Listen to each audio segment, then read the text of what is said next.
Bonjour Apolline, bonjour les filles, bonjour Mathieu, bonjour Pascal, bonjour Géraldine, bonjour les auditeurs, tout le monde, voilà. Alors, 3e semaine de rentrée, on est claqués, hein, voilà, les vacances sont loin, on marche au radar en se souvenant de l'été, on est tous là. Oh, laissez-moi vivre comme je veux, les pieds dans l'eau, et la tête en feu. et la tête dans le cul.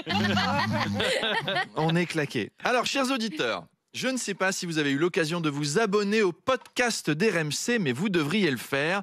Il y a plein de nouveautés cette année. Alors bon, évidemment, il y a ma chronique. Hein. C'est tous les jours de manche. Et oui, Apolline, c'est la rigolade. Emmanuel Macron est fou. Oh oui, je suis fou. Bon, ça vous connaissez, c'est excellent. Mais vous pouvez aussi retrouver la chronique de droite de Cécile Duflot et la chronique de gauche de Louis Sarkozy. Pardon, c'est l'inverse. Oui, tout à fait. Ils sont en alternance. Alors d'abord, il y a la chronique de droite de Louis Sarkozy. Bonjour Apolline, la France est dans l'impasse. Pourquoi ? Eh bien, comme le disait le maréchal Gallieni dans son journal, la vaillance et la colère des soumis, la couardise et le poison des courageux. Une phrase qui fut la maxime du colonel de Bange à la bataille de Flamincourt. Mais n'est pas Cicéron qui veut, Apolline, et Sébastien Lecornu devrait se souvenir de l'exemple du maréchal Blussière, l'élève de Pline l'Ancien, lors de la bataille de Chaumergy, aux côtés du maréchal de Lattre de Tassigny. Voilà. Bon, ok. Et alors, le lendemain, il y a la chronique de gauche de Cécile Duflot. Ben oui, Apolline. Alors, en fait, bon, la France, elle va pas de ouf parce que bon, en fait, qu'est-ce qu'on veut dans ce pays ? Parce qu'il faut quand même dire les choses. Si on prend pas en compte la réalité mathématique, et ça c'est chiffré, c'est normal. L'industrie, elle a des limites, c'est normal, c'est la logique des chiffres. On peut pas produire à l'infini parce que sinon, il y a un problème avec la croissance. Alors, est-ce que c'est ça qu'on veut au final ? Et après, on repart à droite. La croissance, une bataille à mener, comme le chevalier de Crayancourt qui vola au secours de Grouchy, élève de Platon, héritier des pharaons de Constantinople lors de la bataille de Valmy. Bref, Louis Sarkozy. Abonnez-vous à nos podcasts et surtout au mien. Voilà, vous aurez des bonnes blagues pour draguer en rendez-vous Tinder. C'est donnant-donnant. J'améliore votre vie sexuelle, vous améliorez mes stats. Chacun est gagnant. Abonnez-vous.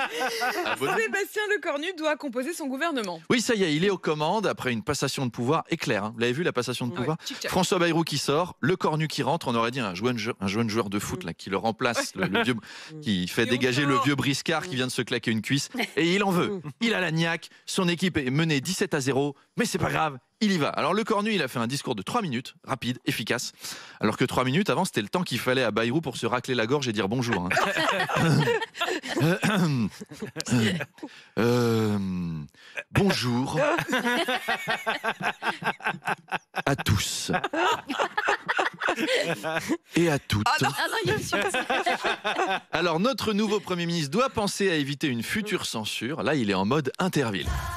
Et oui, Apolline, après la chute de l'équipe de Pau la semaine dernière, 577 députés déguisés en vachette peuvent faire tomber l'équipe du Cap d'Agde. C'est une équipe avec Lecornu, c'est pour ça, le Cap d'Agde. On n'est pas à l'abri de bien rigoler ce matin. Alors on va finir évidemment avec les mêmes ministres que d'habitude, il n'a pas tellement le choix. Hein. Va falloir expliquer d'ailleurs pourquoi le gouvernement d'avant a été renversé, mais qu'on prend les mêmes. Il va venir vous voir, Apolline, dans le face-à-face, il va vous dire, en fait, si vous voulez, dans un mauvais gouvernement, il y a Darmanin, il y a Retailleau, bon voilà, c'est un mauvais gouvernement. Alors que dans un bon gouvernement, il y a Retailleau, il y a Darmanin, c'est un bon gouvernement quoi. Si vous voulez, dans un mauvais gouvernement, il y a Darmanin, Retailleau. Alors que dans un bon gouvernement, il y a Retailleau, Darmanin. Alors j'ai lu que Sébastien... C'est un bon gouvernement. J'ai lu que Sébastien Lecornu avait songé à devenir moine. Et le journal précisait un vœu qu'il recaresse chaque année en passant une semaine dans un monastère bénédictin. Du fun, du fun, du fun. Je ne sais pas si c'est très compatible, moine et Premier ministre. Monsieur Lecornu, les Français manifestent. Envoyez-leur les CRS et dites-leur de multiplier les pains. Ça va les calmer. Et dans un article du Monde, on apprend aussi, je cite toujours, que Sébastien Lecornu est un pilier du Boys Club de l'Élysée où On mange du civet de chevreuil en rivalisant d'imitations et de répliques de Michel Audiard. C'est une vraie citation et j'adorerais voir ça personnellement. On devrait envoyer une journaliste à l'Élysée.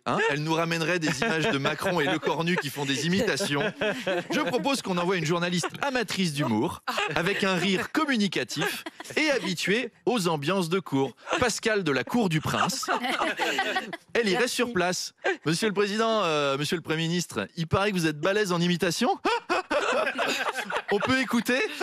Oui, bien sûr, Pascal. Attendez. Écoutez, crac, en tant que maire de Paris, manger des pommes. Oh putain, j'ai niqué couille molle. À toi, Seb. Oui, et moi, si je plante la France, ce sera à l'insu de mon plein gré.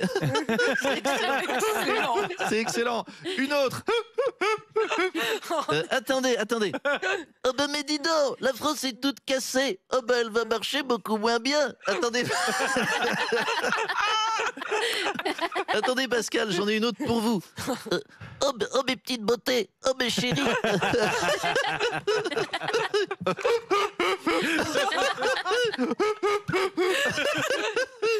Voilà, on a bien rigolé. Et bon week-end. Ce boss clair.